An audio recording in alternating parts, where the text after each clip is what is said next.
মই কংগ্ৰেছৰ এজন সাধাৰণ কৰ্মী, বহুদিনৰ পৰাই কংগ্ৰেছ কৰি আছো। আজি বিশেষ এটা কাৰণত মই কিছুমান কথা ক'বলগীয়া আছে। বহুদিনৰ পৰা চাই আছো যে ফেচবুকত, ছ'চিয়েল মিডিয়াত আমাৰ কংগ্ৰেছক লৈ কিছুমান দুষ্ট চক্ৰৰ মানুহে কংগ্ৰেছ শূন্য বুলি কৈ আছে আৰু পৰিয়াল কেন্দ্ৰিক বুলি এটা শব্দ তেওঁলোকে ব্যৱহাৰ কৰি আছে। আমি তেওঁলোকৰ জ্ঞাতাৰ্থে জনাব বিচাৰিছো যে মাৰ্ঘেৰিটা 5 বছৰ আগতে মাৰ্ঘেৰিটা কংগ্ৰেছ শূন্য হৈ আছিলে। শূন্য হৈ যোৱাৰ পিছত নিৰ্বাচন হোৱাৰ পিছত যিসকল প্ৰাৰ্থী আমাৰ আছিলে, যিসকলে আবেদন কৰিছিলে, তেওঁলোকে কংগ্ৰেছৰ লগত কোনো সম্পৰ্ক ৰখা নাছিলে আৰু আজিও তেওঁলোকৰ লগত আমাৰ কংগ্ৰেছৰ কোনো সম্পৰ্ক নাই। মাৰ্ঘেৰিটা ব্লক কংগ্ৰেছৰ লগত আমি আমাৰ কংগ্ৰেছৰ অৱস্থা চাই প্ৰদ্যুৎ বৰদলৈৰ ল'ৰা পথিক বৰদলৈ যেতিয়া মাৰ্ঘেৰিটালৈ আহিছে, আমি ব্লক কংগ্ৰেছৰ ফালৰ পৰা তেওঁক অনুৰোধ কৰিছো যে মাৰ্ঘেৰিটা কংগ্ৰেছখনক উদ্ধাৰ কৰাৰ কাৰণে আমি তোমাক বিচাৰিছো, তুমি আমাৰ কাৰণে প্ৰাৰ্থিত্ব বিচাৰা মাৰ্ঘেৰিটা ব্লক কংগ্ৰেছৰ কাৰণে। তেওঁ ৰাজি হোৱা নাছিলে। আমি ব্লক কংগ্ৰেছৰ ফালৰ পৰা তেওঁলোকক ৰাজি কৰাই পথিক বৰদলৈক ৰাজি কৰাইছো। গতিকে পথিক বৰদলৈক ইয়াত প্ৰাৰ্থিত্ব দিয়াৰ কাৰণে প্ৰদ্যুৎ বৰদলৈৰো কোনো হাত নাই, পথিক বৰদলৈৰ কোনো হাত নাই। এইটো মাৰ্ঘেৰিটা ব্লক কংগ্ৰেছৰ সৰ্বসন্মতিক্ৰমে সিদ্ধান্ত। আৰু আপোনালোকে এটা খালি কংগ্ৰেছকে যে কৈ থাকে পৰিয়াল কেন্দ্ৰিক, বিজয়া চক্ৰৱৰ্তীৰ ছোৱালীজনী যে MLA হৈ আছে, এইটো কি পৰিয়াল কেন্দ্ৰিক নহয়? আপুনি চব এতিয়া মাৰ্ঘেৰিটা সমষ্টিতে মই আপোনালোকক এটা উদাহৰণ দি আছো। আমাৰ শান্তনু বৰঠাকুৰ জিলা পৰিষদৰ সদস্য আছিল। যেতিয়া সেই চিটখন মহিলা হৈ গৈছিলে, তেওঁৰ মিছেছে প্ৰতিদ্বন্দ্বিতা কৰিলে, জিকিলে, আমি বেয়া পোৱা নাছিলো। এতিয়াও আছে আমাৰ লিডু পঞ্চায়তত ৰাণা নাথ বুলি এজন মেম্বাৰ আছিলে, তেওঁৰ মিছেছ এইবাৰ আঞ্চলিক পঞ্চায়তৰ সদস্য। আমি ভাল পাইছো। আমিতো পৰিয়াল কেন্দ্ৰিক বুলি এই শব্দটো ওলোৱা নাই। গতিকে আপোনালোকক এটা কথাই আমি ক'ব বিচাৰিছো, পৰিয়াল কেন্দ্ৰিক শব্দটো পথিক বৰদলৈৰ কাৰণে নানিব। এইটো আমাৰ ব্লক কংগ্ৰেছৰ আমি যিসকল চিনিয়ৰ কংগ্ৰেছী আছিলো, আমি সৰ্বসন্মতিক্ৰমে প্ৰতিটো মণ্ডলৰ পৰা সন্মতি লৈ আমি পথিক বৰদলৈক ইয়াৰ প্ৰাৰ্থিত্ব বিচাৰিবলৈ অনুৰোধ জনাইছো আৰু সি বিচাৰিছে। ধন্যবাদ। আজি আমি আপোনালোকক জনাওঁ যে মাৰ্ঘেৰিটাত সদায় বিজেপিয়ে কৈ থাকে মাৰ্ঘেৰিটা কংগ্ৰেছ শূন্য। মাৰ্ঘেৰিটা কোনো কংগ্ৰেছ শূন্য নহয়।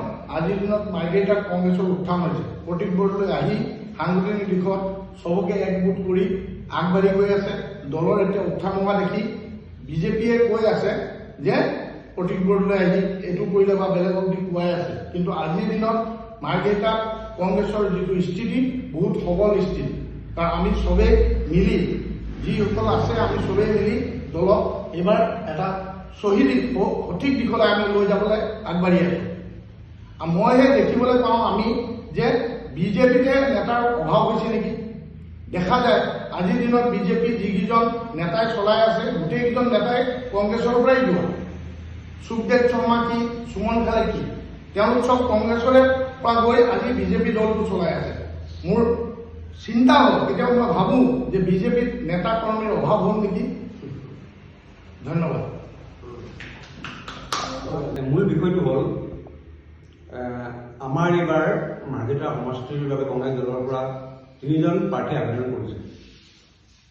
কিন্তু ইয়াৰ মাজতো আছে আমাৰ পথিক বৰদলৈ ডাঙৰীয়া। তেখেতক আজি অলপ দিনৰ পৰা কিছু ব্যক্তিয়ে ৰাজনৈতিক আক্ৰমণৰ লক্ষ্য কৰি লৈছে। ইয়াৰ উদ্দেশ্যত কোনোবাই কৈছে যে উত্তৰাধিকাৰী হৈছে। উত্তৰাধিকাৰী সূত্ৰে পোৱাটো সকলোৰে গ্ৰহণযোগ্য, কাৰণ উত্তৰাধিকাৰী সকলো অধিকাৰ থাকে। বিশেষকৈ পথিক বৰদলৈ ডাঙৰীয়া এজন শিক্ষিত উদীয়মান যুৱক। তেওঁ ওলাই আহিছে, তেওঁ আমাৰ কংগ্ৰেছক প্ৰতিনিধিত্ব কৰিবলৈ, আৰু তেওঁৰ উত্থান দেখি হয়তো কিছু মানুহে তেওঁক ৰাজনৈতিক আক্ৰমণক লক্ষ্য কৰি লৈছে। ইয়াতে কথা হ'ল, যোৱা কেইদিনমান আগতে আনন্দায়ন নামৰ আমাৰ কংগ্ৰেছ কৰ্মী এজনে পথিক বৰদলৈ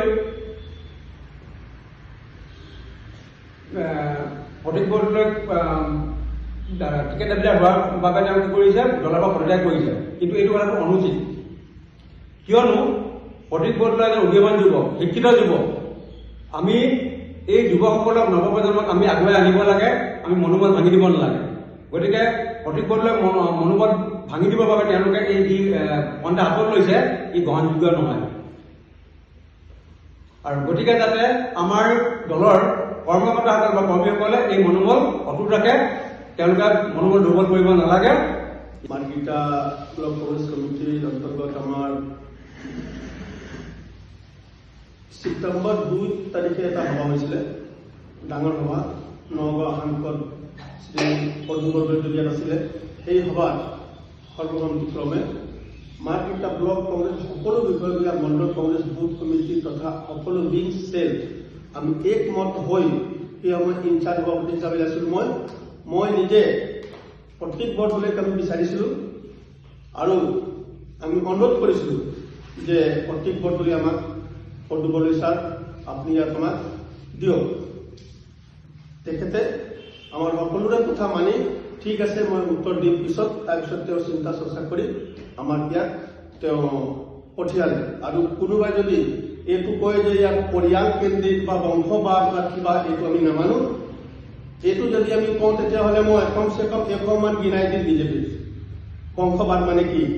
এইটো বিজেপি RSS এইবোৰ কয়, এইবোৰ ইমান চিন্তাৰ কথা নহয়। গতিকে প্ৰতীক বৰদলৈ এটা ছ'চিয়েল মিডিয়া যোগেদি APCC দায়িত্বত আছে আৰু মাৰ্ঘেৰিটা বিভিন্ন অঞ্চলত গৈ আমাৰ সংগঠনত এতিয়া মানে লাগি আছে তেওঁ। গতিকে কোনো এই বংশবাদৰ সেইবোৰ কথা আমি বিশ্বাস নকৰোঁ।